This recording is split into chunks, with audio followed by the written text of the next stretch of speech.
Good morning, student. Myself Shahjahan Khatun from Shankar Nursing and Paramedical Institute. Today I am going to teach you about fracture. तो student आज इस lecture में हम आपको fracture के बारे में पढ़ाएंगे। फ्रैक्चर क्या होता है, फ्रैक्चर के टाइप्स। तो चलिए स्टार्ट करते हैं। Introduction of fracture. हड्डी के टूटने को अंग्रेजी में फ्रैक्चर कहा जाता है। यह ज़रूरी नहीं है कि बड़ा हादसा हो उसे ही केवल फ्रैक्चर बोला जाए। यदि हड्डी में थोड़ा सा भी दरार होता है उसे भाषा में फ्रैक्चर ही कहते हैं। हालांकि हड्डी में फ्रैक्चर अनेकों कारण से हो सकते हैं, जैसे हड्डियों का टूटना, उसके आसपास की हड्डी खिसक जाना इत्यादि हो सकता है। फ्रैक्चर में 3 तरह के फ्रैक्चर शामिल हैं। इसमें open fracture, close fracture, compound fracture इत्यादि हैं। तो स्टूडेंट, हड्डी के टूटने को ही फ्रैक्चर कहा जाता है। ये क्लियर होगा आपको।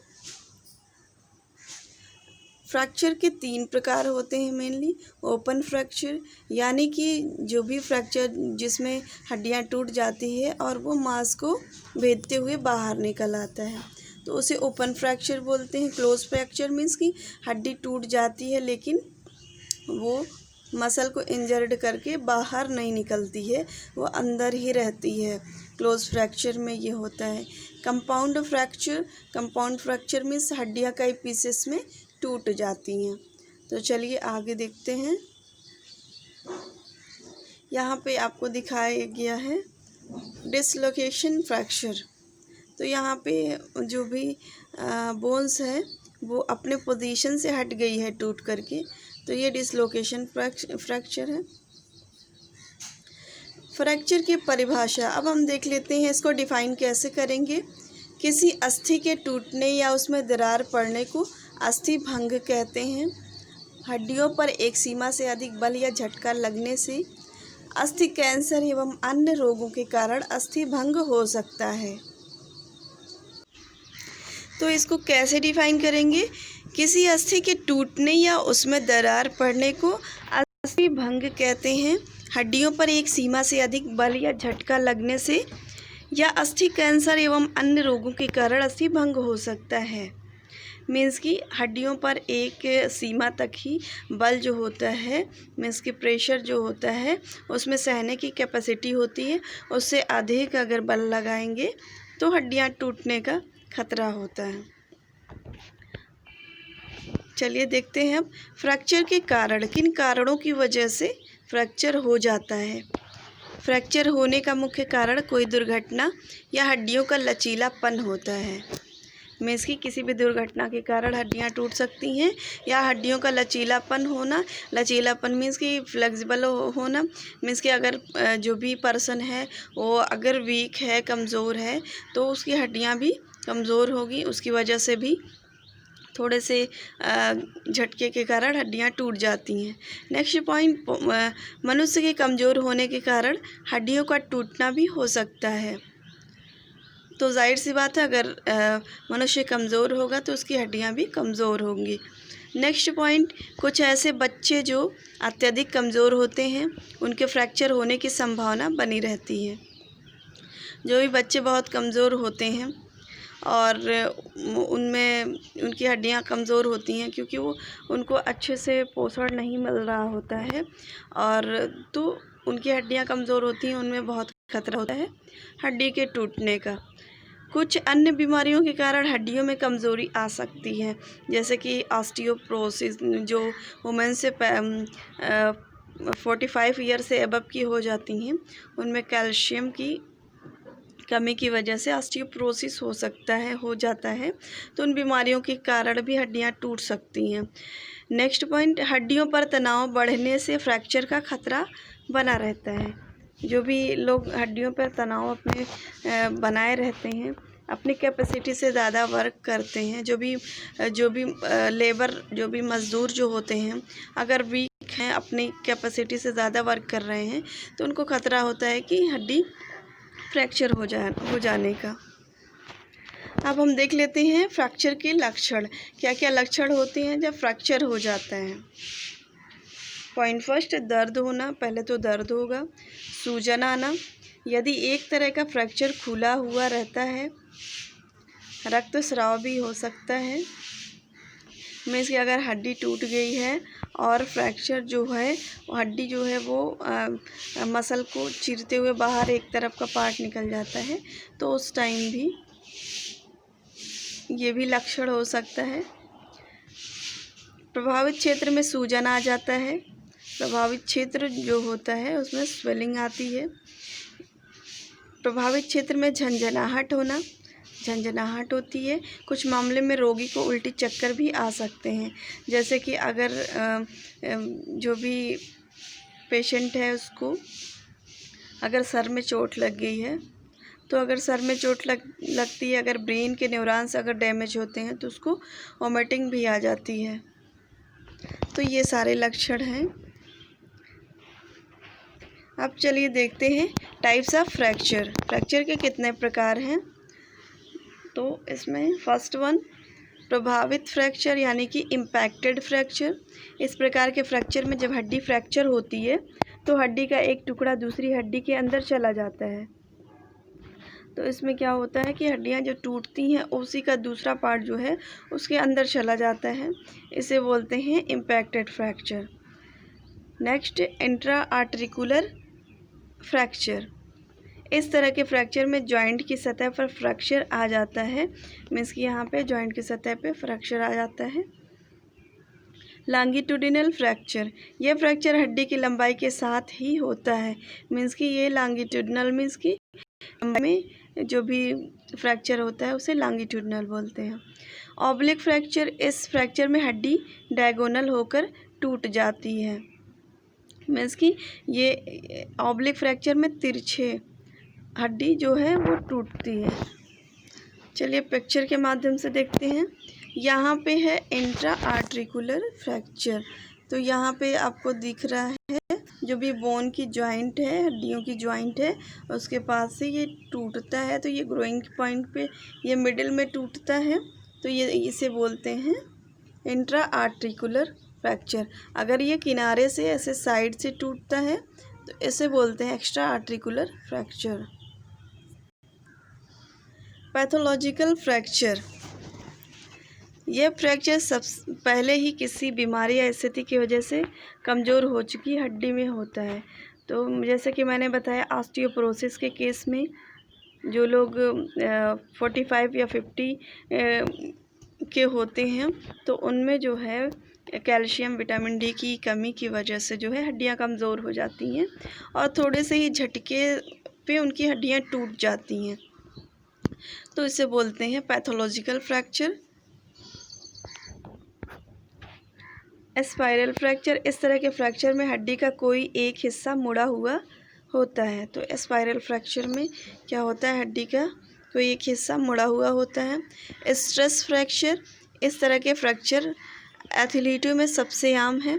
हड्डी पर बहुत ज़्यादा स्ट्रेस और स्ट्रेन पड़ने से हड्डी टूट जाती है। तो इस तरह के फ्रैक्चर एथलीटों में देखे जाते हैं। एथलीटों मीन्स कि ये गरीब होते हैं। एथलीट जो है गरीब मज़दूर होते हैं, ये काम करते हैं अपनी जो भी इनकी कैपेसिटी होती है उससे अधिक काम करते हैं। ये वेट लिफ्टिंग करते हैं, मीन हैवी वज़न का सामान ये अपने पीठ पे या फिर सर पे इसको ले जाते हैं, कैरी करते हैं। तो इससे इनकी हड्डियों पे बहुत ही स्ट्रेस पड़ता है और जिनकी वजह से हड्डियां टूट जाती हैं। बुक्कल फ्रैक्चर, इस तरह के फ्रैक्चर में हड्डी मुड़ जाती है पर टूटती नहीं है। यह फ्रैक्चर बच्चों में बहुत आम है। अब देख लेते हैं इसके डायग्राम्स। तो ये है बुक्कल फ्रैक्चर, इसमें भी ये बच्चों में देखे जाते हैं क्योंकि बच्चों की बोन जो होती है वो सॉफ्ट होती है, बहुत मुलायम होती है, इसलिए कहते हैं बच्चों को जब भी आप हैंडल कीजिए केयरफुली कीजिए क्योंकि उनकी बोन जो होती है बहुत ही फ्लेक्सिबल होती है। तो उनकी बोन जो है बच्चों में इस तरह से एक दूसरे को प्रेस कर देती है। बीच में यहाँ पे आपको शो हो रही है रेडियस की बोन है ये। तो ये क्या करती है, एक दूसरे को कंप्रेस कर देती है, उस टूटती नहीं है अलग से, वो धंसा देती है। तो इसे बोलते हैं बुकल फ्रैक्चर। स्ट्रेस फ्रैक्चर जो है ये ज़्यादातर ओल्ड एज वालों में देखने को मिलता है।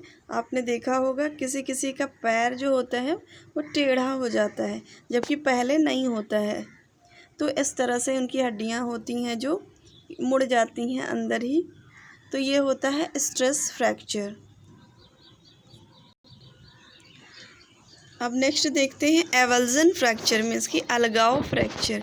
इस तरह के फ्रैक्चर में मांसपेशियों और लिगामेंट्स में खिंचाव पैदा होता है, जिससे हड्डी फ्रैक्चर हो जाती है। तो अलगाव फ्रैक्चर में क्या होता है, इसमें मांसपेशियों और लिगामेंट में खिंचाव के कारण ये होता है। कभी कभी आपने देखा होगा हमारा पैर मुड़ जाता है, उसकी वजह से भी ये एवल्जन फ्रैक्चर हो जाता है, या कभी झटके की वजह से, कहीं पे चोट लगने की वजह से भी ये फ्रैक्चर देखने को मिलता है। अब हम देखते हैं कम्युटेड फ्रैक्चर। इस तरह के फ्रैक्चर में हड्डी कई टुकड़ों में बिखर जाती है, यानी कि कह सकते हैं आप हड्डी जो है वो चकनाचूर हो जाती है, चूर हो जाती है हड्डियाँ इसमें। तो इसे बोलते हैं कम्युटेड फ्रैक्चर। नेक्स्ट कंप्रेशन फ्रैक्चर या क्रश फ्रैक्चर। यह फ्रैक्चर आमतौर पर रीढ़ की हड्डी में होता है। ऑस्टियोप्रोसिस के कारण जिनकी रीढ़ की हड्डी कमज़ोर होकर टूट जाती है उन्हें इस प्रकार का फ्रैक्चर होता है। मीन्स कि ऑस्टियोप्रोसिस मैंने बताया कि कैल्शियम और विटामिन डी की वजह से जो ओल्ड एज होते हैं बूढ़े लोगों में, तो उनको ये ऑस्टियोप्रोसिस की समस्या होती है कैल्शियम और विटामिन डी की कमी की वजह से। तो उनकी रीढ़ की हड्डी जो होती है वो कमज़ोर जब हो जाती है, कैल्शियम गलने लगता है, तो उनका जो फ्रैक्चर होता है उसे बोलते हैं क्रश फ्रैक्चर। जो स्पाइनल कार्ड में फ्रैक्चर होता है रीढ़ की हड्डी में, उसे बोलते हैं क्रश फ्रैक्चर। तो फ्रैक्चर के डिफरेंट टाइप्स हैं। अब हम देखते हैं फ्रैक्चर डिसलोकेशन। इस प्रकार के फ्रैक्चर में हड्डियों का जॉइंट डिसलोकेट हो जाता है और उसमें से ही एक हड्डी में फ्रैक्चर आ जाता है। तो डिसलोकेशन फ्रैक्चर में क्या होता है कि हड्डियां टूटकर अपने स्थान से हट जाती हैं, उसे बोलते हैं dislocation fracture. Green stick fracture. इस फ्रैक्चर में हड्डी एक तरफ से आंशिक रूप से फ्रैक्चर होती है, लेकिन पूरी तरह से नहीं टूटती है, क्योंकि बाकी हड्डियां तब भी झुक सकती हैं। इस प्रकार का फ्रैक्चर बच्चों में सबसे आम है, जिनकी हड्डियों में ज़्यादा लचीलापन होता है और हड्डियां नरम होती हैं। तो ग्रीन स्टिक फ्रैक्चर मीन्स कि ये फ्रैक्चर जो होता है वो बच्चों की मेनली बच्चों की बोन्स में होता है, और ये स्टिक लाइक होता है, मीन्स कि हड्डियों के बीच से हल्का सा स्टिक लाइक क्रैक हो जाता है, और वो पूरी तरह से लेकिन फ्रैक्चर नहीं होता है। नेक्स्ट देखते हैं हेयर लाइन फ्रैक्चर। यह हड्डी का एक प्रकार का आंशिक फ्रैक्चर है, मीन्स कि ये भी आंशिक रूप से होता है, पूरी तरह से फ्रैक्चर नहीं होता है। कभी कभी इस प्रकार के फ्रैक्चर को नियमित एक्सरे द्वारा पता लगाना कठिन होता है, मीन्स कि ये एक्सरे में पता भी नहीं चलता है hairline fracture. Transverse fracture. यह तब होता है जब टूट फूट हड्डी के किसी भी बड़े टुकड़े में होने की बजाय शरीर के छोटे छोटे हिस्सों में होती है। मीन्स के ट्रांसवर्स फ्रैक्चर जो होता है वो ट्रांसवर्सली होता है। चलिए आपको पिक्चर में दिखाएंगे। यहाँ पे आपको दिखाया गया है डिसलोकेशन फ्रैक्चर। ये आप देख सकते हैं, ये जो है रेडियस की बोन है वो टूट जाती है और टूटकर अपने स्थान से अलग हो जाती है। यहाँ पे आपको पिक्चर में शो हो रहा है। यहाँ इसको करेक्ट किया जाता है, एक्सरे निकाला जाता है, देन क्या किया जाता है, शल्य चिकित्सा के बाद की स्थिति यह दिखाई गई है। इसमें प्लेट डाल करके करेक्ट अलाइनमेंट में सर्जन इसको करते हैं, ऑर्थोपेडिक सर्जन। अब हम देख लेते हैं ये डिफरेंट टाइप के बोन फ्रैक्चर को दिखाया गया है इस पिक्चर में। तो यहाँ पे ये है ट्रांसवर्स फ्रैक्चर है, मीन्स कि ये इस तरह से जो फ्रैक्चर होता है क्षैतिज, उसे बोलते हैं ट्रांसवर्स फ्रैक्चर। लीनियर फ्रैक्चर या लॉन्गिट्यूडिनल फ्रैक्चर मीन्स कि हड्डी की लंबाई में जो फ्रैक्चर होता है उसे बोलते हैं लीनियर या लॉन्गिट्यूडिनल फ्रैक्चर। एंड ये है oblique fracture. Oblique fracture means कि ये क्रॉस हड्डी के ऐसे क्षैतिज, ये आपको शो हो रहा है इस तरह से फ्रैक्चर जो होता है तिरछा, उसे बोलते हैं ऑब्लिक फ्रैक्चर। ये ऑब्लिक डिस्प्लेस्ड फ्रैक्चर है। यहाँ पे आपको दिख रहा है, यहाँ पे हड्डी पूरी तरह से टूटकर डिसलोकेट हो गई है, यानी कि अपने पोजीशन से हट गई है। इसे ओपन फ्रैक्चर में भी ये आएगा। एंड ये जो है दिख रहा है आपको, ये स्पाइरल फ्रैक्चर है।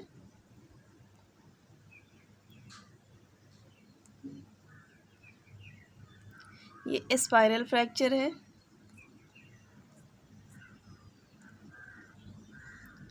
ये है स्पाइरल फ्रैक्चर। स्पाइरल मीन्स कि जब हड्डियां जो हैं वो टूटती हैं जिगजैग, यानी कि जो इस तरह से अनइवन टूटती हैं इस तरह से, तो इसे बोलते हैं स्पाइरल फ्रैक्चर। ये है ग्रेनिस्टिक फ्रैक्चर। ग्रेनिस्टिक फ्रैक्चर ज़्यादातर बच्चों में देखने को मिलता है। ग्रेनिस्टिक फ्रैक्चर में क्या होता है कि प्रेशर पड़ने की वजह से इनकी हड्डियां जो होती हैं एक तरफ से उसमें दरार आ जाती है, लेकिन ये टूटती नहीं है। इसे बोलते हैं ग्रेनिस्टिक फ्रैक्चर। एंड ये है कम्युनेटेड फ्रैक्चर। कम्युनेटेड फ्रैक्चर मीन्स कि हड्डी इसमें जो है वो चूर हो गई है, इसे बोलते हैं कम्युनेटेड फ्रैक्चर।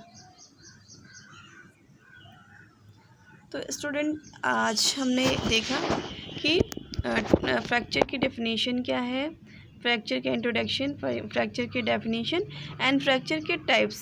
तो स्टूडेंट, नेक्स्ट लेक्चर में हम आपको फ्रैक्चर के डायग्नोसिस और ट्रीटमेंट के बारे में बताएंगे। आप लोग इसका नोट्स अच्छी तरह से प्रिपेयर कीजिए और पढ़िए। Thank you.